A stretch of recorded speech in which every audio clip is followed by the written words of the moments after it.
Olá, amigos do Metrópolis. A entrevista de hoje é com Oswaldo Eustáquio, um blogueiro e jornalista que ele se tornou muito famoso, principalmente depois do dia 26 de julho, quando foi preso em Campo Grande. Segundo a Polícia Federal, ele se preparava para deixar o país, fato que ele nega até hoje. Foi solto semanas depois pelo ministro Alexandre Moraes, mas com uma série de restrições. Por exemplo, ele está proibido de deixar o Distrito Federal e deve manter uma distância de pelo menos 1 quilômetro, exatamente 1 quilômetro da Praça dos Três Poderes e das residências dos ministros do Supremo Tribunal Federal. Eustáquio também não poderá mais usar as redes sociais nem manter contatos com pessoas investigadas. Só para explicar o porquê dessa entrevista.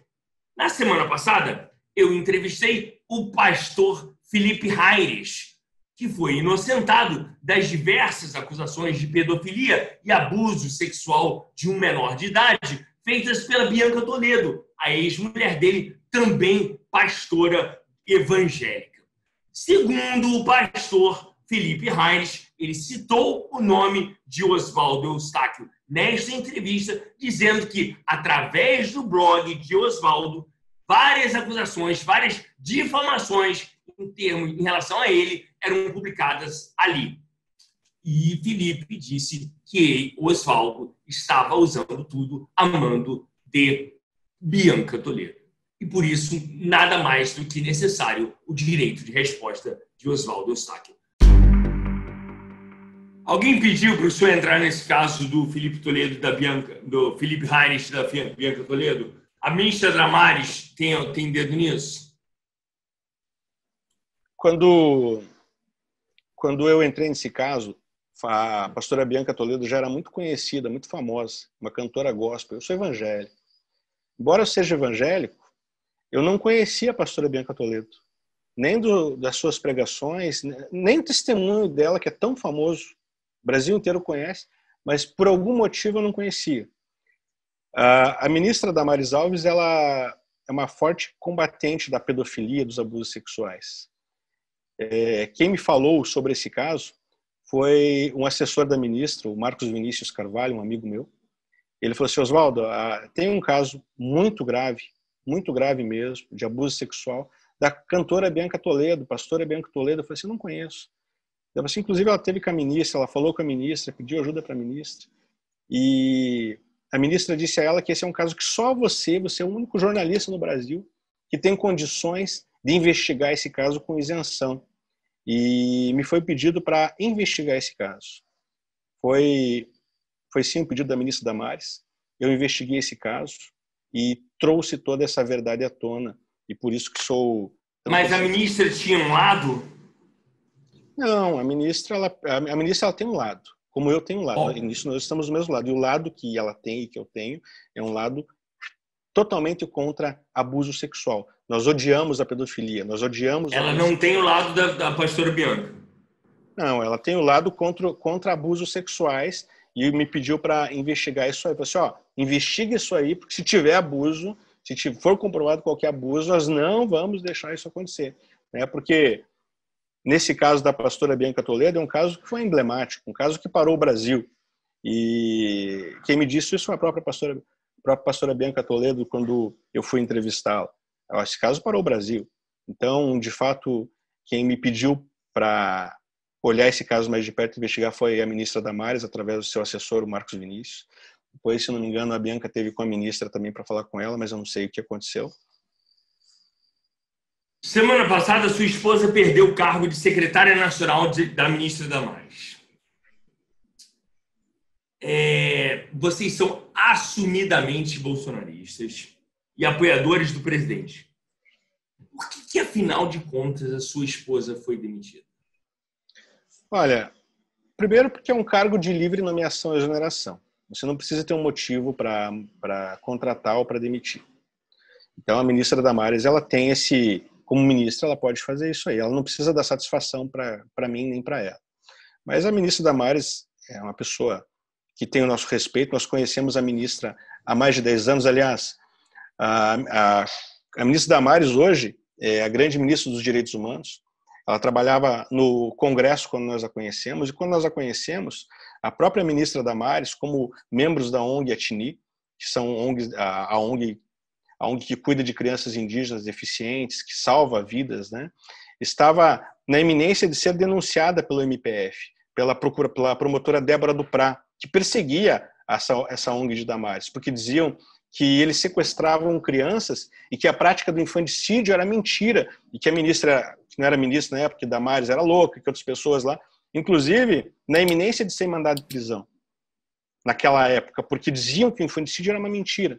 Quando que nossa vida cruza com Damares? Minha esposa é a primeira jornalista indígena do Brasil, a Sandra Terena, e ela fez um documentário no meio das aldeias, provando que o infanticídio era verdade. E quando ela fez isso, ela provou para o Estado brasileiro, na época, o governo Lula, provou para o MPF, provou para todo o mundo que o infanticídio era uma prática verdadeira.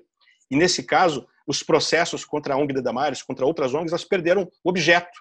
Então, nós conhecemos Damares já naquela época. Então, nós temos uma aliança com Damares, não de agora, daquela época. Ela disse para a Sandra e para mim que o motivo da exoneração era por minha causa.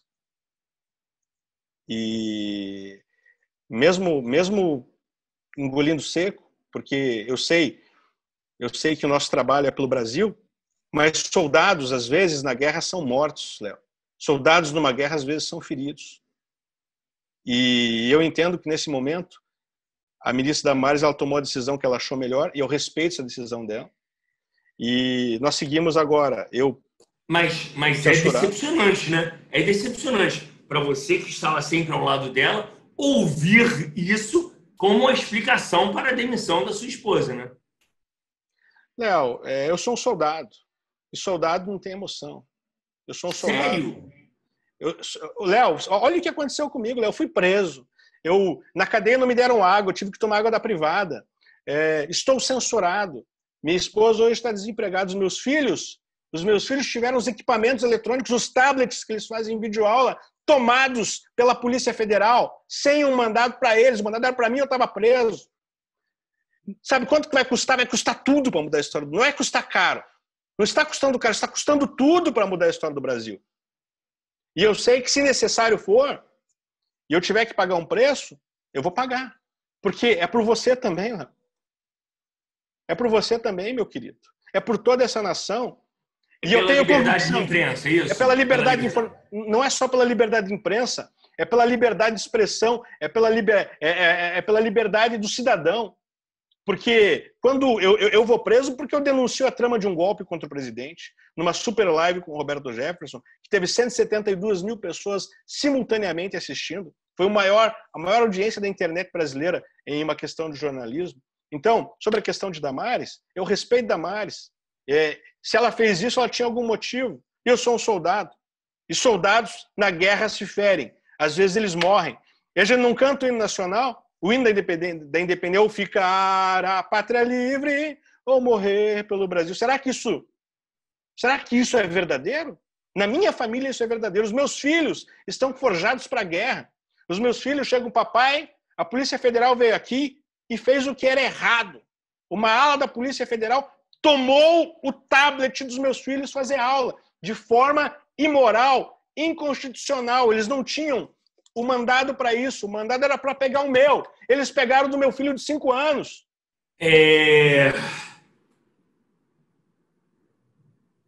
O governo Bolsonaro não te ajuda em nada? O governo Bolsonaro não tem que me ajudar. O governo Bolsonaro tem que ajudar o país. E, aliás, tem feito um bom trabalho. Ok, Oswaldo. Mas você é a vítima. Você é o alvo principal. Você tem a Polícia Federal invadindo sua casa de 6 da manhã, 12h30, fazendo uma varredura e levando os tablets do seu filho por causa da sua posição política, por causa de defender um governo. E esse governo não te dá nenhum reforço, nenhum subsídio? O governo não me dá subsídio porque o governo não tem que me dar subsídio. O governo é maior do que isso. O Estado tem que cuidar do todo das pessoas e tem feito muito bem. Quem tem que cuidar da minha família, Léo, sou eu. Quem tem que cuidar dos meus filhos sou eu. E eu tenho feito isso como um leão, como um guerreiro. Tem custado. Depois disso tudo, você não pensa em dar um tempo, em parar? Você perdeu tudo, Oswaldo. Você perdeu tudo. Tudo. Dá um tempo. Cuida da sua vida. Você não acha melhor? Em vez de levantar tantas bandeiras extremistas, cuida de você, do seu filho, do estudo do seu filho. Você não acha melhor dar um tempinho? Vou dizer uma coisa para você, Léo. Os meus filhos são gaditas. Depois você pesquisa o que são gaditas. Gaditas. O que é isso? Gaditas são guerreiros com cara de leão, que com uma mão derrubam 100 e com duas derrubam 1000. A nossa família foi preparada para isso. E nós vamos continuar. Nós vamos continuar porque eu tenho convicção. Eu já estou enxergando do outro lado da parede, Léo. Eu estou enxergando do outro lado do muro. Eu sei que vai dar certo. Eu sei que nós vamos libertar o Brasil de toda a corrupção, libertar o Brasil do comunismo, libertar o Brasil daquilo que... Eu vou dizer para você, quando eu digo isso, eu sei que para você dá um parafuso na tua cabeça ouvir tudo isso. Eu entendo isso, mas eu vou dizer para você, eu venho dos movimentos indígenas. Minha mulher é indígena. E sabe o que os governos petistas faziam nas aldeias? Eles davam comida para depois subjugar. Neste governo, minha esposa foi secretária da Igualdade Racial até agora. Tem índio que está plantando soja, Léo. Tem índio que tá fazendo etnoturismo com cachoeira lá e eles ganham dinheiro. Tá comprando Hilux. É isso que a gente quer para os índios, cara. Não é da cesta básica e depois subjugar. Eu estou falando disso. Quando eu digo mudar uma nação, eu estou falando de mudar um pensamento, de uma metanoia, de mudar a mente de uma nação, de chegar para aquela pessoa que ganhava um salário mínimo e falar assim, ei, olha o propósito que Deus tem na tua vida, você é capacitado para mais do que... Olha você, Léo Dias, olha onde você chegou, cara. Você foi demitido ao vivo e eu me inspiro em você. Porque eu falo assim, cara, um dia eu quero ter a voz que ele tem. Porque se eu tiver a voz que ele tem, nós vamos chegar mais longe. Estou construindo um grande estúdio de televisão em Brasília. Eu sei fazer televisão. Ele vai ficar pronto em 40 dias, meu amigo, quando ficar pronto. Você vai ver, Léo, você vai ser testemunha de ver... Você vai transmitir pela internet. Eu vou transmitir pela internet, mas com um estúdio de televisão. Eu vou fazer um estúdio, porque eu trabalhei em televisão. Eu vou fazer um estúdio como se fosse de televisão, e vou fazer transmissão pela internet. E aí, todos esses que me chamaram de blogueiro, de extremista, eles vão aprender o que é fazer jornalismo de verdade. Isso vai acontecer. Vai me custar tudo. Já me custou tudo. Mas eu vou lançar minha última semente. Você deve ter um medo danado de ser assassinado, né? Posso falar sobre isso? Vou te falar com muita sinceridade. Nem a morte, nem a vida, nem os principados, nem as potestades, nada vai nos separar do amor de Deus. Não, para, Oswaldo, para. Morrer. Todo mundo tem medo da morte, Oswaldo. Você não tem medo da morte. Lógico que não, porque eu sei para onde eu vou. Ei, não. Eu sei que o papai tá me esperando lá, Léo. Não, olha só, a gente gosta dessa vida que a gente tem e você sabe que você tem muito a trilhar e muito a mostrar. E você quer ainda trilhar um espaço. Você não quer deixar esse plano previamente tão cedo. Você tem medo da morte, admite? Já recebi mais de 160 ameaças de morte. Uma delas registrada pelo grupo terrorista Sociedade Silvestre, o mesmo grupo que ameaçou Bolsonaro e Damares. E mais de uma centena, pelo menos. Agora, como é que é a ameaça de morte? Como é que é? Como é que ela chega? A Sociedade Secreta de Silvestre, um grupo terrorista, mandou um e-mail para o Ministério dos Direitos Humanos, onde minha esposa trabalhava, para o meu pai, que é um militar de 88 anos, subtenente do Exército, para minha irmã, para o jornal que eu trabalhava. Dizia o que no e-mail? Dizia o quê? Nós vamos assassinar o Oswaldo, manda ele parar. E coisas desse tipo. Agora, sabe o que eu vou dizer para você, Léo? E aí, o que você fez? Você se recolheu? Você se afastou? Você se escondeu? Não, eu fiz uma live em frente da minha casa e falei assim, tô aqui, ó, vem me pegar. Ô, Léo, presta atenção numa coisa, eu quero dividir com você também. Vale para mim e vale para você, tá? Ó, enquanto nós não cumprirmos o propósito de Deus nesta terra, ninguém pode nos matar. Eles podem me prender, podem não me dar água, mas o autor da vida é Ele. Para me matar, tem que pedir autorização dele, não adianta, não vamos conseguir. Calma, não, esse discurso não. Eu quero saber o seguinte. Vai dar dor de cabeça te matar? Olha, vou dizer uma coisa para você.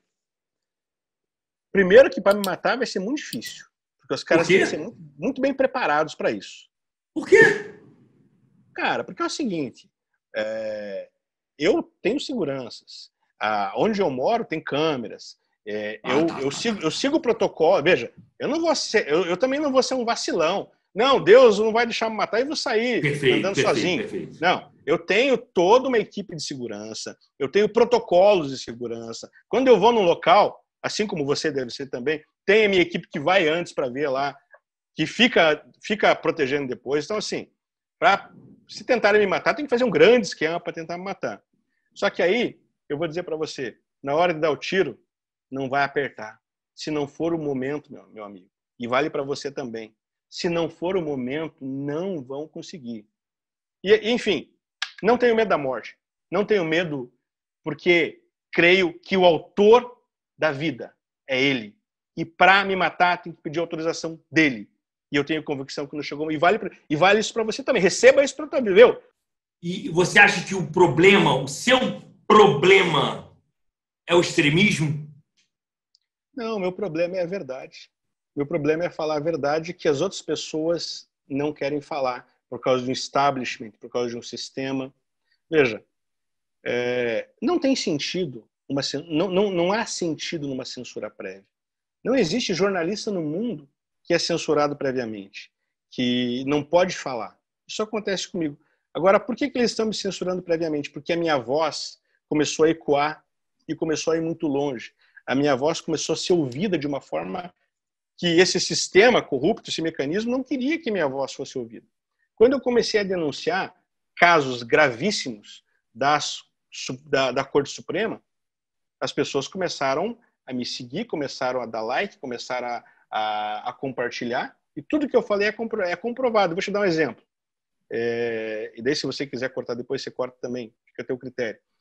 Eu denunciei a esposa do Alexandre de Moraes por advogar nos tribunais superiores para prefeitos corruptos do PSDB, que já estão condenados em segunda instância. A lei diz que o político que é condenado em segunda instância não pode ter mandato, e o cara está lá com mandato e vai ser reeleito. Eu denunciei isso. É lógico que isso desagradou o establishment. Eu tenho denúncias gravíssimas contra ministros da Suprema Corte. E eles se desagradaram disso. Falaram que atos antidemocráticos, deixando claro, eu nunca falei que tem que fechar o Supremo. O Supremo tem que permanecer aberto. Meu sonho é que o Supremo Tribunal Federal seja exemplo para o mundo. É isso que eu quero. Agora, aqueles que estão lá hoje, eles estão rasgando a Constituição. E isso precisa ser dito, infelizmente. E eu tenho sido voz para isso. Isso tem desagradado muito. Voltando a falar de Alexandre de Moraes, você não acha que você pegou um pouco pesado naquele termo que você usou no depoimento da PF? Qual termo, Léo? Você tem cabeça de piroca? Não foi cabeça de piroca, foi cabeça da minha piroca. Tem diferença. Né? Tem diferença de cabeça de piroca para cabeça da minha piroca, certo? Não? Você sabe disso. Explique, disserte. Bem, o delegado da Polícia Federal falou assim: Eustáquio, nas manifestações, você ouviu alguém dizer algum termo antidemocrático, alguma faixa antidemocrática? Eu vi, senhor delegado. Tinha um cara lá de óculos, lá, baixinho, que falava assim: o Alexandre de Moraes é a cabeça da minha piroca. É o advogado do PCC. É a cabeça de ovo.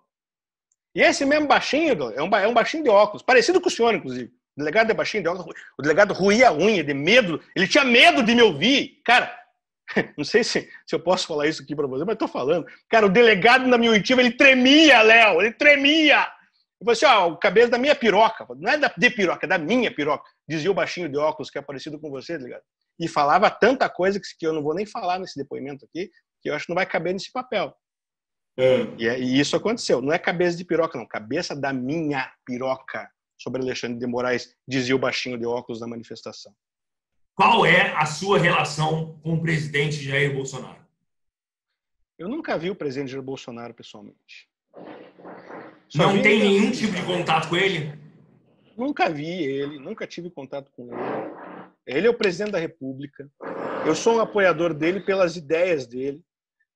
Eu acredito em Jair Messias Bolsonaro porque quando eu vi ele tomando aquela facada lá, meu irmão, e estando no hospital pelo Brasil, eu falei assim, esse cara tem algo diferenciado. Quando eu vi um cara com poucos segundos em televisão, sem dinheiro, ganhar uma eleição, recitando João 8,32, e conhecereis a verdade vos libertará, o que eu recitava na televisão junto com ele. Eu e o Jair Bolsonaro somos muito parecidos, de longe.